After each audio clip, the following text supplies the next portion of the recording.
migrants that are going from, well, they're in Tapachula, Mexico now, and they're heading for the United States. And the United States, the nearest border is 1,140 miles. Um, there are about 7,200 people walking, children, women, men, and now they have 1,140 miles to go to get to McAllen, Texas. Um, if they have to go to Tijuana, San Diego, go around the bend, the balance of the trip would be 2,300 miles.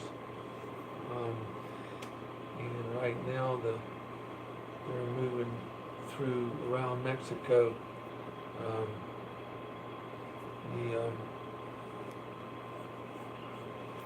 they could always drop off and try to find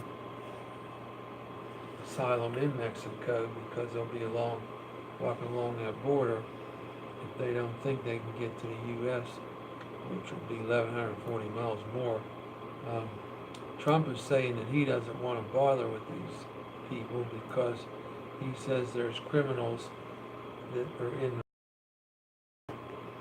people who have criminal backgrounds, and we don't want those people in our country. Recently, Germany opened up the boundaries, and they took people from the south, the southern boundary, the property. They let people come in, I guess from South America, whatever.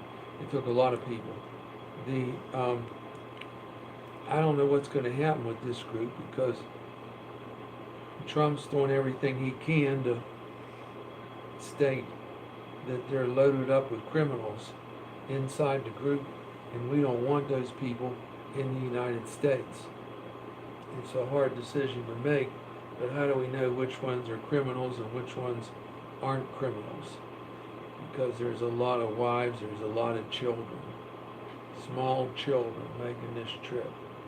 And I don't know what's going to happen. I think they wanted to do this around the election, so as these people are walking, they're going to be coming close to the United States around November 6th, which will be the day that we vote. But we'll just have to see what happens, and we'll keep you posted. The other thing I was going to talk about is this guy that was killed lately, Khashoggi, the journalist, American journalist, as we know, was killed in Istanbul. And that's been going on for several weeks. I think he's been missing since October 2nd, and nobody knows what happened to him. He's supposed to get married the next day, the 3rd, and he never made it to the 3rd. The 15 of their people flew him in on a private plane to Istanbul about the same time. And nationally, nobody knew where he was, what happened to him, and Saudi Arabia said, we don't know what happened to him. That was their first story, and he just disappeared. And actually, they had a good story figured because they had a man that looked exactly like him go into the building and come out of the building. That was a duplicate of him. Built, looked alike and everything. So then the stories be well, he came into the building to get his marriage license for the next day, and he left. That's all we know. And here's a picture of the guy, the second guy, which we didn't know about him until the last day or two. That there was another guy looked like him, but that was their plan. They said, we don't know what happened to him. We don't know where he went. Then as the story went on and on, it came out that that he was killed. He started arguing with these 15 people, and they had a fight, and he was arguing, and one of them killed him. And he died. He was 59 years old.